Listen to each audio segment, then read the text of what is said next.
Dorothy and the Wizard in Oz by L. Frank Baum. Chapter 6. The Mangaboos Prove Dangerous. When the wizard awoke, the 6 colored suns were shining down upon the land of the Mangaboos, just as they had done ever since his arrival.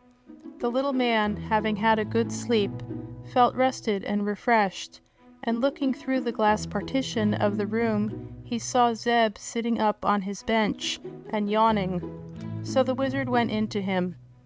"Zeb," said he, "my balloon is of no further use in this strange country, so I may as well leave it on the square where it fell. But in the basket car are some things I would like to keep with me. I wish you would go and fetch my satchel, 2 lanterns, and a can of kerosene oil that is under the seat.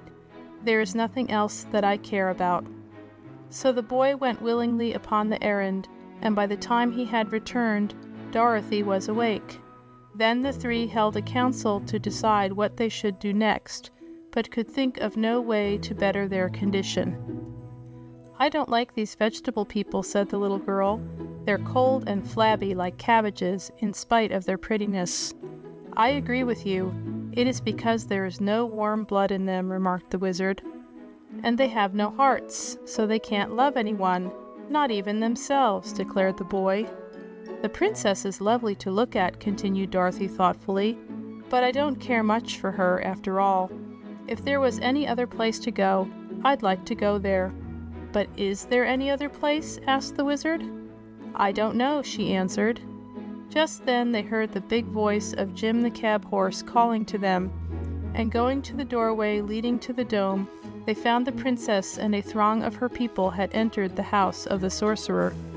So they went down to greet the beautiful vegetable lady, who said to them, "I have been talking with my advisors about you meat people, and we have decided that you do not belong in the land of the Mangaboos, and must not remain here." "How can we go away?" asked Dorothy. "Oh, you cannot go away, of course, so you must be destroyed," was the answer. "In what way?" inquired the wizard. "We shall throw you 3 people into the garden of the twining vines," said the princess, "and they will soon crush you and devour your bodies to make themselves grow bigger. The animals you have with you we will drive to the mountains and put into the black pit. Then our country will be rid of all its unwelcome visitors." "But you are in need of a sorcerer," said the wizard, "and not one of those growing is yet ripe enough to pick. I am greater than any thorn-covered sorcerer that ever grew in your garden. Why destroy me?" "It is true we need a sorcerer," acknowledged the princess, "but I am informed that one of our own will be ready to pick in a few days, to take the place of Gwig, whom you cut in 2 before it was time for him to be planted. Let us see your arts and the sorceries you are able to perform. Then I will decide whether to destroy you with the others or not." At this the wizard made a bow to the people and repeated his trick of producing the 9 tiny piglets and making them disappear again. He did it very cleverly indeed, and the princess looked at the strange piglets as if she were as truly astonished as any vegetable person could be. But afterward she said, "I have heard of this wonderful magic, but it accomplishes nothing of value. What else can you do?" The wizard tried to think. Then he jointed together the blades of his sword and balanced it very skillfully upon the end of his nose. But even that did not satisfy the princess. Just then his eye fell upon the lanterns and the can of kerosene oil, which Zeb had brought from the car of his balloon, and he got a clever idea from those commonplace things. "Your Highness," said he, "I will now proceed to prove my magic by creating 2 suns that you have never seen before. Also, I will exhibit a destroyer much more dreadful than your clinging vines." So he placed Dorothy upon one side of him and the boy upon the other, and set a lantern upon each of their heads. "Don't laugh," he whispered to them, "or you will spoil the effect of my magic."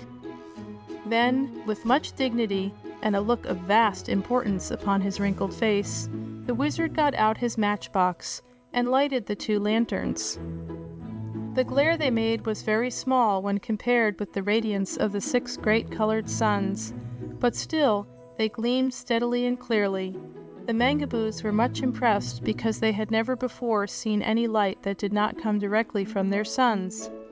Next the wizard poured a pool of oil from the can upon the glass floor, where it covered quite a broad surface. When he lighted the oil, 100 tongues of flame shot up, and the effect was really imposing. "Now, Princess," exclaimed the wizard, "those of your advisors who wish to throw us into the garden of clinging vines must step within this circle of light. If they advised you well, and were in the right, they will not be injured in any way. But if any advised you wrongly, the light will wither him."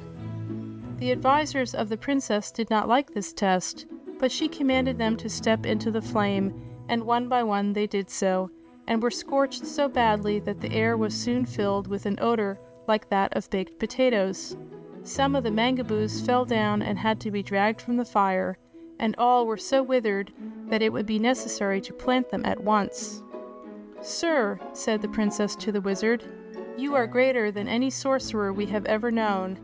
As it is evident that my people have advised me wrongly, I will not cast you 3 people into the dreadful garden of the clinging vines, but your animals must be driven into the black pit in the mountain, for my subjects cannot bear to have them around."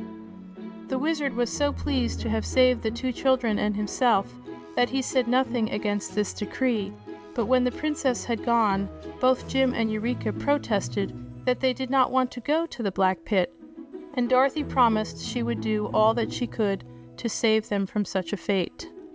For 2 or 3 days after this, if we call days the periods between sleep, there being no night to divide the hours into days, our friends were not disturbed in any way. They were even permitted to occupy the house of the sorcerer in peace, as if it had been their own, and to wander in the gardens in search of food. Once they came near to the enclosed garden of the clinging vines, and walking high into the air, looked down upon it with much interest. They saw a mass of tough green vines all matted together and writhing and twisting around like a nest of great snakes. Everything the vines touched they crushed, and our adventurers were indeed thankful to have escaped being cast among them. Whenever the wizard went to sleep, he would take the 9 tiny piglets from his pocket and let them run around on the floor of his room to amuse themselves and get some exercise. And one time they found his glass door ajar and wandered into the hall and then into the bottom part of the great dome, walking through the air as easily as Eureka could. They knew the kitten by this time, so they scampered over to where she lay beside Jim and commenced to frisk and play with her. The cab horse, who never slept long at a time, sat upon his haunches and watched the tiny piglets and the kitten with much approval. "Don't be rough," he would call out, if Eureka knocked over one of the round, fat piglets with her paw. But the pigs never minded, and enjoyed the sport very greatly. Suddenly they looked up to find the room filled with the silent, solemn-eyed Mangaboos. Each of the vegetable folks bore a branch covered with sharp thorns, which was thrust defiantly toward the horse, the kitten, and the piglets.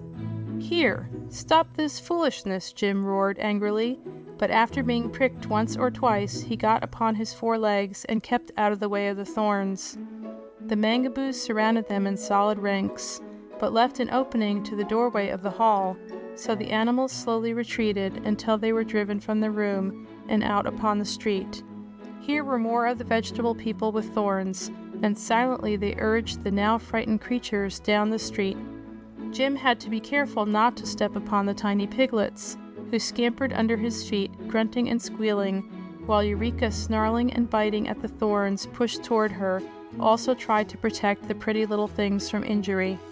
Slowly but steadily the heartless Mangaboos drove them on, until they had passed through the city and the gardens, and come to the broad plains leading to the mountain. "What does all this mean, anyhow?" asked the horse, jumping to escape a thorn. "Why, they are driving us toward the black pit, into which they threaten to cast us," replied the kitten. "If I were as big as you are, Jim, I'd fight these miserable turnip roots." "What would you do?" inquired Jim. "I'd kick out with those long legs and iron-shod hoofs." "All right," said the horse, "I'll do it." An instant later he suddenly backed toward the crowd of Mangaboos, and kicked out his hind legs as hard as he could.